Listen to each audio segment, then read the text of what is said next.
اب آج کل کیا چل رہا ہے؟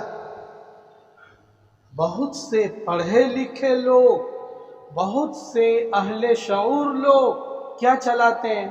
اتنی قربانی کر کے کیا کرو گے؟ اتنے پیسے میں تو ایک ہاسپٹل تیار ہو جائے گا، اتنے پیسے میں تو ایک اسکول تیار ہو جائے گا، اتنے پیسے میں تو ایک کالج بنا لیں گے، اتنے پیسے میں تو یتیموں کی ضرورت پوری ہو جائے گی، اتنے پیسوں میں تو بیوائیں محتاج نہیں رہیں گی۔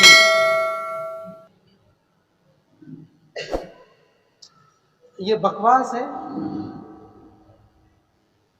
یہ بکواس ہے ان لوگوں کی۔ حضرت محمد صلی اللہ علیہ وسلم کے پیارے شہر میں بیوہ نہیں تھی، پیارے شہر میں یتیم نہیں تھے، اسکول کی ضرورت نہیں تھی۔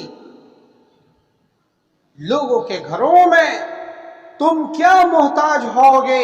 تمہیں تو پھر بھی روٹیاں ملتی ہے۔ وہ صحابہ کی زندگی مدینے میں جا کر دیکھو، مہینوں چولہا نہ جلتا تھا، انہیں کھانا نصیب نہ تھا۔ آج یہ لوگ جو تھوڑا موڑا علم حاصل کر کے یہ باتیں چلا رہے ہیں کہ قربانی کی کیا ضرورت ہے، قربانی کے پیسوں سے تو اسکول بنا لو، کالج بنا لو، یہ اپنی منطق ہے، یہ شریعت میں مداخلت ہے، یہ اپنی منطق ہے۔ آج کے زمانے سے زیادہ محتاج رسول کے شہر میں، رسول کے زمانے میں تھے۔ ان کے جسم پر کپڑے نہ ہوتے تھے، سطر چھپانے کے لیے مانگ کر کپڑے پہننے پڑتے تھے۔ آج تو تمہارے پاس تمہارا غریب سے غریب آدمی، تمہارا یتیم سے یتیم آدمی کہیں کہیں جوڑے رکھتا ہے۔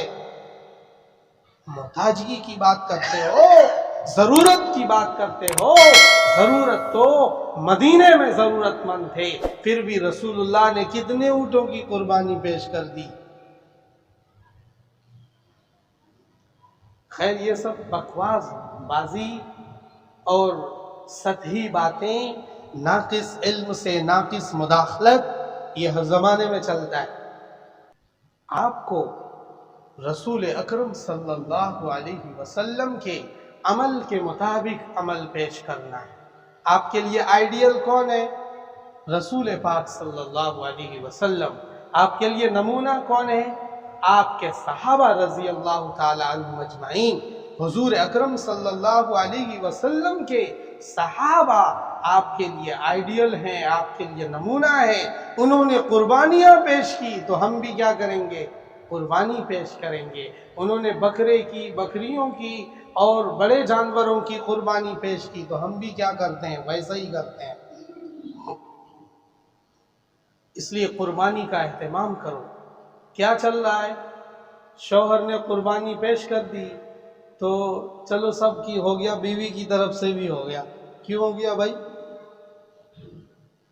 تمہاری نماز بیوی کی نماز نہیں ہے، تمہارے روزے بیوی کے روزے نہیں ہو سکتے، تمہارا عمرہ بیوی کا عمرہ نہیں ہوتا، تمہارا حج بیوی کا حج نہیں ہے، تو پھر تمہاری قربانی بیوی کی کیسے ہو جائے گی؟ تمہاری قربانی تمہاری اولاد کی کیسے مانیہ ہوگی؟ ایسا نہیں ہے۔ یہ بھی ناقص باتیں چلائی جاتی ہے، بہکایا جاتا ہے، ہمیں گمراہ کیا جاتا ہے۔ ہمیں کیا کیا جاتا ہے؟ گمراہ کیا جاتا ہے۔